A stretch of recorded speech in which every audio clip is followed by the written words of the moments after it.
کوفہ پہنچ کر غلام نے یہ دعویٰ کر دیا کہ یہ لڑکا میرا غلام ہے اور اسے بیچنے کی کوشش کی۔ یہ کیس مولا علی کی عدالت میں پہنچا۔ آپ نے خادم سے فرمایا کہ اس کمرے کی دیوار میں 2 بڑے بڑے سوراخ بناؤ اور ان دونوں سے کہو کہ اپنے اپنے سر ان سوراخ سے باہر نکالیں۔ جب خادم تلوار لے کر آیا تو آپ نے فرمایا فوراً غلام کا سر کاٹ دو۔ السلام علیکم ورحمۃ اللہ وبرکاتہ۔ ناظرین، ہم حاضر ہیں انٹرسٹنگ اور معلوماتی سیریز تاریخی فیصلے ہسٹورک ڈیسیجن میں۔ ناظرین، کسی بھی انسان میں درست فیصلہ کرنے کی صلاحیت، میکنگ دا رائٹ ڈیسیجن، یہ بہت بڑی نعمت ہوتی ہے۔ اب یہ صلاحیت مختلف ویز سے انسان کو حاصل ہوتی ہے۔ فیصلہ سازی کا علم حاصل کرنے سے، اس کے اصول و ضوابط سیکھنے سے، کتابوں سے، اپنے بڑوں سے، ایکسپرٹس کی صحبت سے یا ایکسپیرینس سے بھی آ سکتی ہے۔ مگر ان سب کے علاوہ کچھ افراد ہمیں ایسے نظر آتے ہیں جن کے اندر یہ صلاحیت اللہ پاک کی طرف سے ہوتی ہے، گاڈ گفٹڈ ہوتے ہیں۔ وہ ایسے مشکل کیسز کو بآسانی فیصلہ کر لیتے ہیں ان کے بارے میں کہ عقل مندوں کی عقلیں حیران ہو جاتی ہیں۔ ایسے فیصلے جو ہسٹری کا حصہ بن جاتے ہیں، جن سے آگے آنے والی نسل سبق حاصل کرتی ہے۔ آج ہم مولا علی کرم اللہ تعالی وجہ الکریم کے کچھ ایسے تاریخی فیصلے سنیں گے۔ چنانچہ یمن کے ایک شخص نے اپنا غلام کو اپنے لڑکے کے ساتھ کوفہ بھیجا۔ اتفاق سے راستے میں دونوں کا کسی بات پر جھگڑا ہو گیا۔ لڑکے نے غلام کو مارا اور غلام نے بدلے سے اسے گالیاں دی۔ کوفہ پہنچ کر غلام نے یہ دعویٰ کر دیا کہ یہ لڑکا میرا غلام ہے اور اسے بیچنے کی کوشش کی۔ یہ کیس مولا علی کی عدالت میں پہنچا۔ آپ نے خادم سے فرمایا کہ اس کمرے کی دیوار میں 2 بڑے بڑے سوراخ بناؤ اور ان دونوں سے کہو کہ اپنے اپنے سر ان سوراخ سے باہر نکالیں۔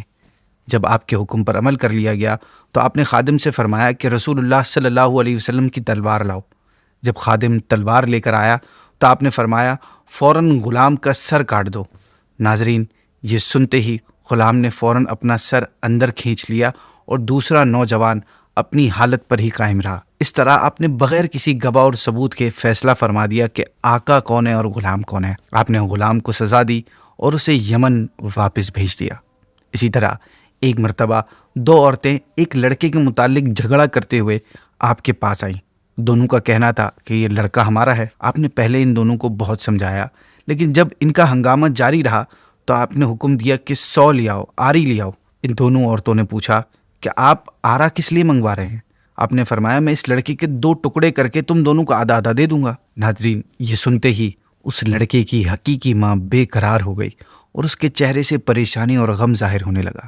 اس نے نہایت ہی عاجزی سے عرض کیا، امیر المؤمنین، میں اس لڑکے کو نہیں لینا چاہتی، یہ اس عورت کا ہے، آپ اسی کو دے دیجئے، مگر خدا کے واسطے اس کو قتل نہ کیجیے۔ آپ نے وہ لڑکا اسی بے قرار اور پریشان عورت کو دے دیا، اور جو عورت خاموش کھڑی تھی آپ نے اس سے فرمایا کہ تم کو شرم آنی چاہیے کہ تم نے میری عدالت میں میرے سامنے جھوٹا بیان دیا۔ پھر اس عورت نے اپنے جرم کا اعتراف کر لیا، اقرار کر لیا۔ ناظرین، مولا علی کے بعض فیصلے تو بالکل ہی دماغ کو گھما کر رکھ دیتے تھے۔ ایک مرتبہ ایک شخص نے مرتے وقت اپنے ایک دوست کو 10,000 درہم دیے اور وصیت کی کہ تمہاری میرے لڑکے سے ملاقات ہو تو اس میں سے جو تم چاہو اسے دے دینا۔ اتفاق سے کچھ روز بعد اس کا لڑکا اسی علاقے میں آ گیا۔ اس موقع پر آپ رضی اللہ عنہ نے اس شخص سے پوچھا کہ بتاؤ تم مرحوم کے لڑکے کو کتنے درہم دو گے؟ اس نے کہا 1,000 درہم۔ تو مولا علی نے فرمایا اب تم اس کو 9,000 درہم دو گے، اس لیے کہ تم نے جو چاہا وہ 9,000 درہم ہے، اور مرحوم نے یہ وصیت کی تھی کہ جو تم چاہو وہ اس کو دینا۔ آئیے میتھمیٹکس سے متعلق آپ کا ایک فیصلہ سنتے ہیں۔ 2 آدمی سفر میں ایک ساتھ کھانا کھانے کے لیے بیٹھے۔ ان میں ایک کی 5 روٹیاں تھیں اور دوسرے کی 3 تھیں۔ اتنے میں ایک شخص ادھر سے گزرا تو اس نے دونوں کو سلام کیا۔ انہوں نے اس کو بھی اپنے ساتھ کھانے پر بٹھا لیا اور تینوں نے مل کر سب روٹیاں کھائیں۔ کھانے سے فارغ ہو کر اس تیسرے شخص نے 8 درہم دیے اور کہا کہ آپس میں بانٹ لیجیے گا۔ جب وہ شخص چلا گیا تو 5 روٹیوں والوں نے کہا کہ میں 5 درہم لوں گا کہ میری 5 روٹیاں تھیں، اور تم 3 درہم لو کیونکہ تمہاری 3 ہی تھی۔ 3 روٹی والے نے کہا نہیں، بلکہ آدھے درہم میرے پاس ہیں اور آدھے تمہارے پاس، اس لیے ہم دونوں نے مل کر ایک دوسرے کی روٹیاں کھائی ہیں، لہٰذا دونوں کا حصہ برابر 4 درہم ہوگا۔ جب دونوں میں معاملہ طے نہ ہوا اور اس جھگڑے کا فیصلہ کرانے کے لیے دونوں مولا علی کی بارگاہ میں پہنچ گئے۔ آپ نے سارا واقعہ سننے کے بعد 3 روٹی والے شخص سے کہا کہ تمہارا ساتھی جو 3 درہم تم کو دے رہا ہے لے لو، اس لیے کہ تمہاری روٹیاں کم ہیں۔ 3 روٹی والے نے کہا کہ یہ فیصلہ درست نہیں ہے، میں اس پر راضی نہیں ہوں۔ آپ نے فرمایا یہ غلط فیصلہ نہیں ہے، حساب سے تو تمہارا 1 ہی درہم بنتا ہے۔ اس نے کہا آپ حساب مجھے سمجھا دیجئے تو میں 1 ہی درہم لے لوں گا۔ آپ نے اس سے فرمایا کان کھول کر سنو، تمہاری 3 روٹیاں تھیں اور اس کی 5، کل 8 روٹیاں ہوئیں، اور کھانے والے 3 تھے، تو ان 8 روٹیوں کے 3 ٹکڑے کرو تو کل 24 ٹکڑے ہوئے۔ اب ان 24 ٹکڑوں کو 3 کھانے والوں میں ڈیوائڈ کر دو تو 8 ٹکڑے سب کے حصے میں آئیں گے، یعنی 8 ٹکڑے تم نے کھائے، 8 تمہارے ساتھی نے، اور 8 اس تیسرے شخص نے جو کھا کر چلا گیا۔ اب غور سے سنو، تمہاری 3 روٹیوں کے 3 ٹکڑے کریں تو 9 ٹکڑے بنتے ہیں، اور تمہارے ساتھی کی 5 روٹیوں کے 3 ٹکڑے کریں تو 15 ٹکڑے بنتے ہیں۔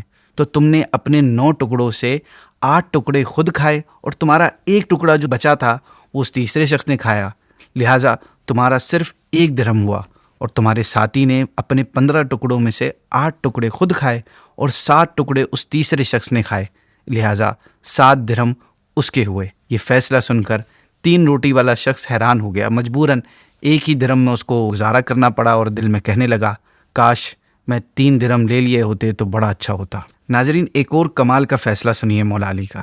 چنانچہ 2 شخص ایک تھیلی میں 100 دینار لے کر ایک عورت کے پاس گئے اور اس سے کہا تو اپنے پاس ہماری یہ امانت رکھ لے، اور جب تک ہم دونوں اکٹھے تیرے پاس نہ آئیں تو یہ امانت واپس نہ کرنا۔ پھر کچھ عرصے بعد دونوں میں سے ایک شخص اس عورت کے پاس آیا اور اس سے 100 درہم واپس لینے کا مطالبہ کیا۔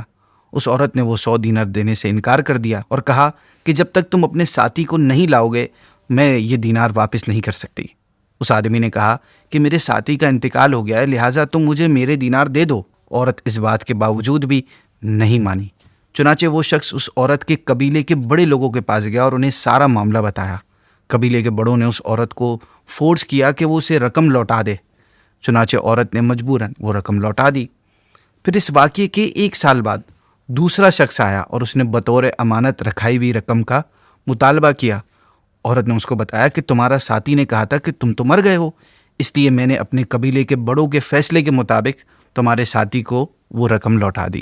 ناظرین، وہ شخص بضد رہا، معاملہ قبیلے کے بڑوں کے پاس گیا، اب ان سے بھی مسئلہ حل نہ ہوا، چنانچہ یہ کیس مولا علی کی بارگاہ میں لایا گیا۔ آپ نے دونوں کی باتیں سننے کے بعد اس آدمی سے کہا کہ تو اپنے دوسرے ساتھی کو لے کر آ اور اپنی رقم واپس لے جا۔ اس طرح آپ رضی اللہ تعالیٰ عنہ نے اپنے فیصلے سے اس عورت پر ظلم ہونے سے بچا لیا۔ بس ناظرین، ایک آخری فیصلہ سنتے ہیں جس سے ہمیں اندازہ ہوگا کہ آپ کے بعض فیصلے جو تاریخ کا حصہ بنے وہ آپ کی کرامات میں سے تھے۔ ان کو حل کرنا عام عقلوں اور عام انسانوں کی بس کی بات ہی نہیں تھی۔ چنانچہ ایک مرتبہ ایک نوجوان ایک عورت کے ساتھ آپ کی بارگاہ میں حاضر ہوا اور آپ سے کہا اے امیر المؤمنین، میں اس عورت سے نکاح کیا، لیکن نکاح کے بعد پتہ نہیں کیوں جب سے میں اس کے پاس آیا ہوں مجھے اس کی صورت سے سخت نفرت سی ہو گئی ہے۔ اگر میرا بس چلتا تو اس عورت کو میں اسی وقت اپنے پاس سے دور کر دیتا۔ اس نے مجھ سے جھگڑا شروع کر دیا۔ مولا علی نے جب اس کی بات سنی تو آپ نے وہاں پر موجود جو حاضرین تھے ان کو جانے کا ارشاد فرمایا۔ وہ لوگ جب چلے گئے تو آپ نے اس عورت سے پوچھا کہ تم اس نوجوان کو پہچانتی ہو؟ اس نے کہا نہیں، صرف اتنا جانتی ہوں کہ یہ کل سے میرا شوہر ہے۔ مولا علی نے فرمایا کہ اب تو اسے اچھی طرح جان لے گی، مگر سچ سچ کہنا، جھوٹ ہرگز نہ بولنا۔ اس نے کہا میں وعدہ کرتی ہوں جھوٹ نہیں بولوں گی۔ مولا علی نے فرمایا کہ تم فلاں کی بیٹی فلاں ہو؟ اس نے کہا جی میں وہی ہوں۔ پھر مولا علی نے پوچھا کہ تمہارا ایک چچا زاد بھائی تھا جو تم پر عاشق تھا اور تو بھی اس سے بہت محبت کرتی تھی؟ اس نے اس بات کا بھی اقرار کیا۔ پھر مولا علی نے فرمایا کہ تو ایک دن کسی ضرورت سے رات کے وقت گھر سے باہر نکلی تھی تو تجھے اس نے پکڑ لیا تھا اور تجھ سے غلط کام کیا اور تو حاملہ ہو گئی۔ اس بات کا تو نے اپنے باپ سے بھی چھپائے رکھا؟ اس سے کہا جی ہاں ایسا ہی ہوا تھا۔ آپ نے فرمایا مگر تیری ماں سارا واقعہ جانتی تھی اور جب بچہ پیدا ہونے کا وقت آیا تو رات تھی، تیری ماں تجھے گھر سے باہر لے گئی، تجھے لڑکا پیدا ہوا تو اسے ایک کپڑے میں لپیٹ کر دیوار کے پیچھے ڈال دیا۔ اتفاق سے وہاں ایک کتا پہنچ گیا، جس نے اسے سونگھا تو نے اس کتے کو پتھر مارا، جو پتھر بچے کے سر پر لگا جس سے وہ زخمی ہو گیا۔ تیری ماں نے اپنے پاس سے کچھ کپڑا پھاڑ کر اس کے سر پر باندھ دیا، پھر تم دونوں واپس چلی آئیں اور پھر تمہیں اس لڑکے کا کوئی پتہ نہ چلا۔ اس عورت نے جواب دیا جی ایسا ہی ہوا تھا، مگر اے امیر المومنین اس واقعے کو میری اور میری ماں کے علاوہ کوئی تیسرا شخص نہیں جانتا۔ مولا علی نے فرمایا جب صبح ہوئی تو فلاں قبیلہ اس لڑکے کو اٹھا کر لے گیا اور اس کی پرورش کی یہاں تک کہ وہ نوجوان ہو گیا، کوفہ شہر آیا اور اب تجھ سے شادی کر لی۔ پھر آپ نے اس نوجوان سے کہا کہ اپنا سر کھولو۔ اس نے اپنا سر کھولا تو اس کا زخم کا اثر ظاہر تھا۔ آپ نے فرمایا یہ تمہارا بیٹا ہے، اللہ پاک نے اسے حرام چیز سے محفوظ رکھا۔ فرمایا لے اسے اپنے ساتھ لے جا، تو اس کی بیوی نہیں، تو اس کی ماں ہے، اور یہ تیرا شوہر نہیں، یہ تیری اولاد ہے۔ سبحان اللہ۔ ناظرین اسی کے ساتھ آج کی ایپیسوڈ کو اینڈ کرتے ہیں۔ کل انشاءاللہ نئے فیصلے کے ساتھ پھر ملاقات ہوگی۔ السلام علیکم ورحمۃ اللہ وبرکاتہ۔